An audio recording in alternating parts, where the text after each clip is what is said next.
Ancient Valyria began as a land of simple shepherds, but everything changed when they found dragons in the 14 Flames, a ring of volcanoes in eastern Essos.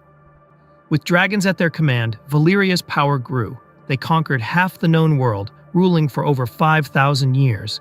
Their capital became the heart of the greatest civilization ever seen. In Valyria, magic flourished. Towers reached for the skies where dragons soared. Mages flirted with blood magic. Smiths used spells to forge Valyrian steel, weapons sharper and stronger than any other. But 400 years ago, disaster struck. The Doom, a massive volcanic eruption, shattered Valyria. It wiped out most dragons and created the feared Smoking Sea. Only one family of Dragonlords survived, the Targaryens. A century later, Aegon Targaryen set his sights on Westeros. He conquered almost the whole continent, starting a dynasty that lasted 300 years. From this line came Daenerys Targaryen, carrying on the legacy of Old Valyria. What was life like when dragons ruled the skies? How did Valyrians govern, wage war, and worship? What marvels of magic and technology did they create? And what truly caused their doom? This is the tale of Daenerys' ancestors, the story of Valyria, the most advanced civilization ever known. The Valyrian capital was built into a volcano. Dragonlords lived at the volcanic face, near their power source. The Ainogrion, or Blood Tower, stood left of the main palace.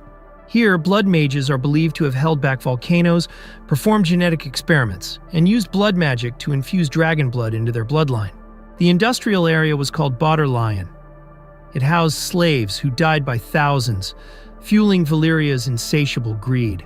The Faceless Men are believed to have originated in these brutal mines. The Porter Valynian served as the residential quarter, while the Forum was the social center, featuring a massive arena. Valyrian architecture was ornate and colossal. Topless towers pierced the sky, while sphinxes and dragons adorned every surface. Dragonstone, though merely an outpost, hints at Valyria's grandeur. Built with arcane arts, it was shaped to resemble dragons, with dragon motifs everywhere, such as small dragons framing gates, dragon claws holding torches, dragon wings covering the armory, and dragon tails forming archways and staircases. Valyrians used dragonfire to fuse stone, creating the Black Walls of Volantis, and an extensive network of dragon roads, rivaled only by Yeti's stone roads. This blend of power, magic, and slavery brought Valyria to its peak, but may have also sown the seeds of its destruction. Clearly, Valyrian technology was advanced. They harnessed dragonfire to melt stone and built massive structures, but their crowning achievement was Valyrian steel. These blades never dulled, their rippled pattern a signature of their power. Lighter, yet stronger than common steel, they could slay any enemy, even White Walkers, as we later see. The forging process died with Valyria. Was it truly magic and dragonfire? None can say. After Valyria's doom, rarity made it priceless. The Lannisters are said to have bought a single Valyrian sword, Bright Roar, by paying its weight in gold enough to raise an army. Magic and science were no strangers to Valyrians. Their alchemists crafted glass candles, twisted pillars burning with strange light. Their sorcerers used these candles to see across mountains and seas and to send visions through dreams and communicate across half the world. Thus, in Valyrian hands, even light became a tool of conquest. If tales of commingling human DNA with beasts are to be believed, then Old Valyria had genetic engineering. Reportedly, these experiments were common on their slaves in colonies like Gogassos. Here, blood magic was used as a cruel method of torture to birth human and beast hybrids. It might seem unlikely that a civilization built on cruelty, slavery, and sorcery would worship gods. Yet Valyria had a pantheon, though little is known about it. Targaryen dragons bore the names of Valyrian deities: Balerion, Vhagar, Meraxes, and Syrax. 40 Dragonlord families dominated Valyrian politics.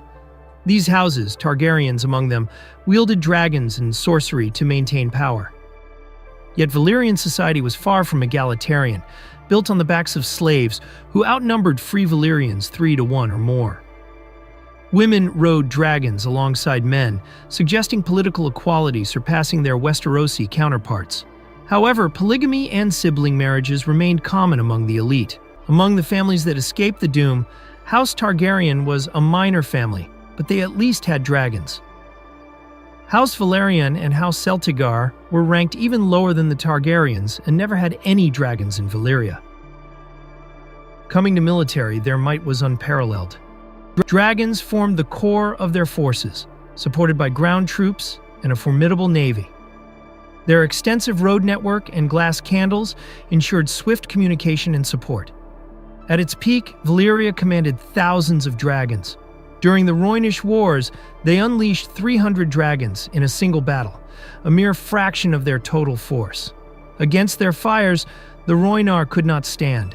It is said that tens of thousands burned in that war and the very waters of the river boiled and turned to steam. But dragons alone would not have been enough. Trained ground forces would have been crucial for maintaining control over vast colonies.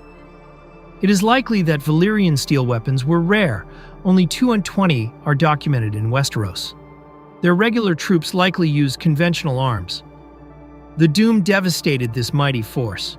Most dragons perished in Valyria, with the rest falling to uprisings in the colonies. Only Dragonlords to escape were Targaryens, fleeing to Dragonstone with 5 dragons, including the mighty Balerion. Subscribe to catch these upcoming chapters in the Saga of Valyria.